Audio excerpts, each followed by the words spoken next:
जय श्री राम जी भक्तों, आज हम आपको सुनाएंगे श्री रामचरितमानस जी के बालकांड का 105वां दोहा। जैसा कि मैं हर दिन 5 दोहा सुनाती हूँ अर्थ के साथ, तो आप ध्यान से सुनिए। हम आरंभी हरि कथा, तुम निर्वाहन आए। आए सुआसन लीजिए, सुनहु वीर हनुमान। सियावर रामचंद्र की जय, बोलो बजरंगबली की जय। बोलो सब देवी देवों की जय, बोलो सब संतन की जय। बोलो सब भक्तन की जय। विश्व भरण पोषण कर जोई, ताकर नाम भरत अस होई। सिद्ध तपोधन जोग जन, सुर किन्नर मुनि ब्रह्म। बसहि तहाँ सुकृति सकल, से वही शिव सुख कंद। सिया राम। विश्व भरण पोषण कर जोई, ताकर नाम भरत अस होई। हरिहर विमुख धर्म रति नाही, ते नर तह सपने हु नहीं जाही। तेहि गिरि पर्वत बिटप विशाला, नित नूतन सुंदर सब काला। त्रिविध समीर सुशीतली छाया, शिव विश्राम बिटप ऋतु गाया। एक बार तेहि तर प्रभु गयऊ, तरु बिलो की उर अति सुख भयऊ। निज कर डासी नागर पुछाला, बैठे सहज ही शंभु कृपाला। कुंद इंदुदर गौर शरीरा, भुज प्रलंब परिधन मुनि चीरा। तरुण अरुण अंबुज समचरना, नख दुति भगत हृदय तम हरना। भुजग भूति भूषण त्रिपुरारी, आननु शरद चंद छबिहारी। विश्व भरण पोषण कर जोई, ताकर नाम भरत अस होई। जटा मुकुट सुर सरित सिर, लोचन नलिन विशाल। नीलकंठ लावण्य निधि, सोह बाल विधु भाल। सिया राम। विश्व भरण पोषण कर जोई, ताकर नाम भरत अस होई। बैठे सोह काम रिपु कैसे, धरे शरीर शांत रस जैसे। पार्वती भल अवसर जानी, गई शंभु पहि मातु भवानी। जानि प्रिया आदरवती कीन्हा, बाम भाग आसन हरि दीन्हा।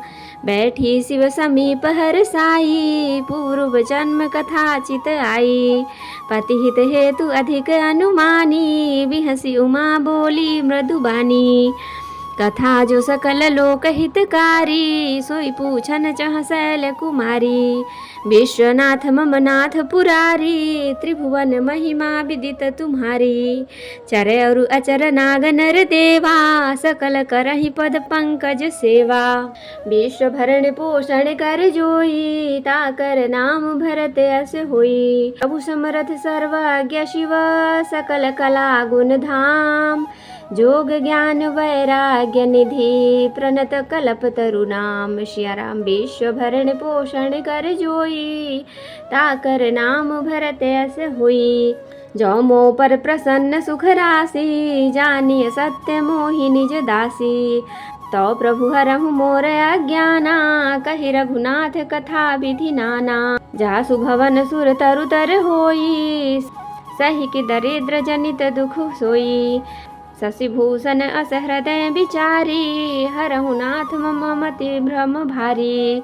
प्रभु जे मुनि परमारथ बाधी, कहहि राम कहु ब्रह्म अनादि।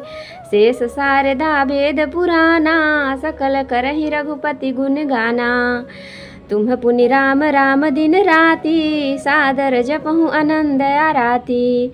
राम सो अवध नृपति सुत सोई, की अज अगुन अलख गति कोई। विश्व भरण पोषण कर जोई, ताकर नाम भरत अस होई। जो नृपतनयत ब्रह्म किमी, नारी विरह मति भोर। देखि चरित महिमा सुनत, भ्रमति बुद्धि अति मोर। सिया राम। विश्व भरण पोषण कर जोई, ताकर नाम भरत अस होई। जो अनिह व्यापक विभु को, कहूँ बुझाई नाथ मोहि सो। अज्ञ जानि रिस उर जनि धरहूँ, जहि विधि मोह मिटय सोई करहूँ। मैं बन देखी राम प्रभु ताई, अति भय विकलन तुम्हि सुनाई। तदपि मलिन मन बोध न आवा, सो फल भली भांति हम पावा। अजहूँ कछु संशय मन मोरे, करहूँ कृपा बिनवऊँ कर जोरे। प्रभु तब मोहि बहु भांति प्रबोधा, नाथ सुसमुझि करहूँ जनि क्रोधा। तब कर अस विमोह अब नाही, राम कथा पर रुचि मन माही।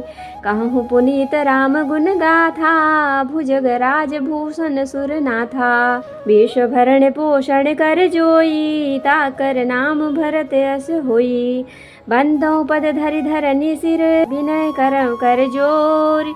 बरनहु रघुबर बिसद जसु, ऋतु सिद्धांत निचोर। सिया राम। विश्व भरण पोषण कर जोई, ताकर नाम भरत अस होई। यद्यपि जो सीता नहीं अधिकारी, दासी मन क्रम वचन तुम्हारी। गूढ़ तत्व न साधु दुरावही, आरत अधिकारी जहाँ पावही। अति आरति पूछऊँ सुर राया, रघुपति नाथ कहूँ करि दाया। प्रथम सुकारण कहूँ विचारी, निर्गुण ब्रह्म सगुण बपुधारी। पुनि प्रभु कहूँ राम अवतारा, बाल चरित पुनि कहूँ उदारा। कहूँ जथा जानकी विवाही, राजत जासो दूषण काही। बन बस कीन्हे चरित अपारा, कहूँ नाथ जिमि रावण मारा। राज बैठ कीन्ही बहु लीला, सकल कहूँ शंकर सुखशीला। विश्व भरण पोषण कर जोई, ताकर नाम भरत अस होई। बहुरी कहूँ करुणायतन, कीन्हु जो अचरज राम। प्रजा सहित रघुवंश मनि, किमि गवने निज धाम। सिया राम। विश्व भरण पोषण कर जोई, ताकर नाम भरत अस हुई। तो भक्तों, अब हम इसका अर्थ सुनाएंगे। सिद्ध तपस्वी योगी गण, देवता किन्नर और मुनियों के समूह उस पर्वत पर रहते हैं। वे सब बड़े पुण्यात्मा हैं और आनंद कंद श्री महादेव जी की सेवा करते हैं। जो भगवान विष्णु और महादेव जी से विमुख हैं, जिनकी धर्म में प्रीति नहीं है, वे लोग स्वप्न में भी वहां नहीं जा सकते। उस पर्वत पर एक विशाल बरगद का पेड़ है, जो नित्य नवीन और सब काल 6 ऋतुओं में सुंदर रहता है। वहां तीनों प्रकार की शीतल मंद और सुगंध वायु बहती रहती है और उसकी छाया बड़ी ठंडी रहती है। वह शिव जी के विश्राम करने का वृक्ष है, जिसे वेदों ने गाया है। एक बार प्रभु श्री शिव जी उस वृक्ष के नीचे गए और उसे देखकर उनके हृदय में बहुत आनंद हुआ। अपने हाथ से बाघंबर बिछाकर कृपालु शिव जी स्वभाव से ही बिना किसी खास प्रयोजन के वहां बैठ गए। कुंद के पुष्प, चंद्रमा और शंख के समान उनका गौर शरीर था। बड़ी लंबी भुजाएं थी और वे मुनियों के से वल्कल वस्त्र धारण किए हुए थे।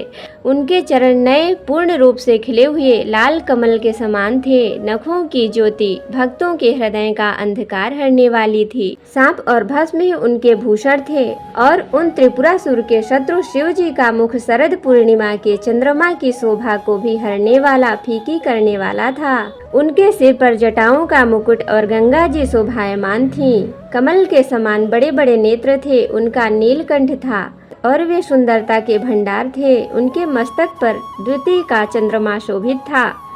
कामदेव के शत्रु शिव जी वहां बैठे हुए ऐसे शोभित हो रहे थे, मानो शांत रस ही शरीर धारण किए बैठा हो। अच्छा मौका जानकर शिव पत्नी माता पार्वती जी उनके पास गईं।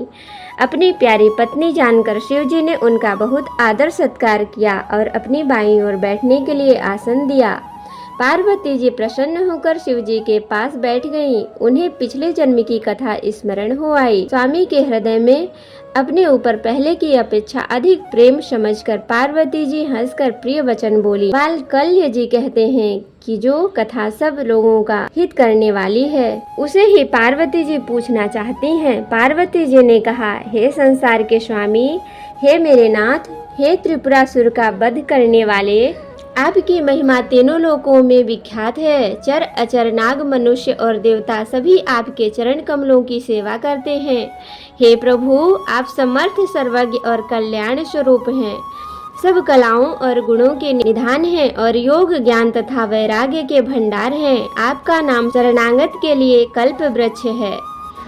हे सुख की राशि, यदि आप मुझ पर प्रसन्न हैं और सचमुच मुझे अपनी दासी या अपनी सच्ची दासी जानते हैं तो हे प्रभु, आप श्री रघुनाथ जी की नाना प्रकार की कथा कहकर मेरा अज्ञान दूर कीजिए। जिसका घर कल्प वृक्ष के नीचे हो, वह भला दरिद्रता से उत्पन्न दुख को क्यों सहेगा। हे शशिभूषण, हे नाथ, हृदय में ऐसा विचार कर मेरी बुद्धि के भारी भ्रम को दूर कीजिए। हे प्रभु, जो समर्थ तत्व ब्रह्मा के ज्ञाता और वक्ता मुनि हैं, वे श्री रामचंद्र जी को अनादि ब्रह्मा कहते हैं और शेष सरस्वती वेद और पुराण सभी श्री रघुनाथ जी का गुण गाते हैं। और हे कामदेव के शत्रु, आप भी दिन रात आदर पूर्वक राम राम जपा करते हैं। ये राम वही अयोध्या के राजा पुत्र हैं या अजन्मा निर्गुण और अगोचर कोई और राम है। यदि वे राजपुत्र हैं तो ब्रह्मा कैसे, और यदि ब्रह्मा हैं तो स्त्री के विरह में उनकी मति बावली कैसे हो गई। इधर उनके ऐसे चरित्र देखकर और उनकी महिमा सुनकर मेरी बुद्धि अत्यंत चकरा रही है। यदि इच्छा रहित व्यापक समर्थ ब्रह्मा कोई और है तो हे नाथ, मुझे उसे समझा कर कहिए। मुझे नादान समझकर मन में क्रोध न लाइए। जिस तरह मेरा मोह दूर हो वही कीजिए। मैंने पिछले जन्म में वन में श्री रामचंद्र जी की प्रभुता देखी थी, परंतु अत्यंत भयभीत होने के कारण मैंने वह बात आपको सुनाई नहीं। तो भी मेरे मलिन मन को बोध न हुआ। उसका फल भी मैंने अच्छी तरह पा लिया। अब भी मेरे मन में कुछ संदेह है। आप कृपा कीजिए, मैं हाथ जोड़कर विनती करती हूँ। हे प्रभु, आपने उस समय मुझे बहुत तरह से समझाया था, फिर भी मेरा संदेह नहीं गया। हे नाथ, यह सोचकर मुझ पर क्रोध न कीजिए। मुझे अब पहले जैसा मोह नहीं है। अब तो मेरे मन में राम कथा सुनने की रुचि है। हे शेषनाग को अलंकार रूप में धारण करने वाले देवताओं के नाथ, आप श्री रामचंद्र जी के गुणों की पवित्र कथा कहिए। मैं पृथ्वी पर सिर टेक कर आपके चरणों की वंदना करती हूँ और हाथ जोड़कर विनती करती हूँ। आप वेदों के सिद्धांतों को निचोड़कर श्री रघुनाथ जी का निर्मल यश वर्णन कीजिए। अद्यपि स्त्री होने के कारण मैं उसे सुनने की अधिकारिणी नहीं हूँ, तथापि मैं मन वचन और कर्म से आपकी दासी हूँ। संत लोग जहाँ तार्क अधिकारी पाते हैं, वहाँ गुढ़ तत्व भी उससे नहीं छिपाते। हे देवताओं के स्वामी, मैं बहुत ही आर्त भाव दीनता से पूछती हूँ, आप मुझ पर दया करके श्री रघुनाथ जी की कथा कहिए। पहले तो वह कारण विचार कर बतलाइए जिससे निर्गुण ब्रह्मा सगुण रूप धारण करता है। हे प्रभु, श्री रामचंद्र जी के अवतार जन्म की कथा कहिए तथा उनका उदार बाल चरित्र कहिए। जिस प्रकार उन्होंने श्री जानकी जी से विवाह किया वह कथा कहिए, और फिर यह बतलाइए कि उन्होंने जो राज्य छोड़ा सो किस दोष से। हे नाथ, फिर उन्होंने वन में रहकर जो अपार चरित्र किए तथा जिस तरह रावण को मारा वह कहिए। हे सुख स्वरूप शंकर, फिर आप उन सारी लीलाओं को कहिए जो उन्होंने राज्य सिंहासन पर बैठकर की थी। हे कृपाधाम, फिर वह अद्भुत चरित्र कहिए जो श्री रामचंद्र जी ने किया। वे रघुकुल शिरोमणि प्रजा सहित किस प्रकार अपने धाम को गए। तो जय श्री राम जी भक्तों, आज के लिए इतना ही। अब हम अगले दिन सुनाएंगे आपको। तो भक्तों, अगर वीडियो पसंद आई हो तो लाइक शेयर कमेंट करें और सब्सक्राइब भी कर लें ताकि मेरी हर वीडियो आपको आसानी से मिल सके। देखने के लिए धन्यवाद। जय श्री राम जी भक्तों।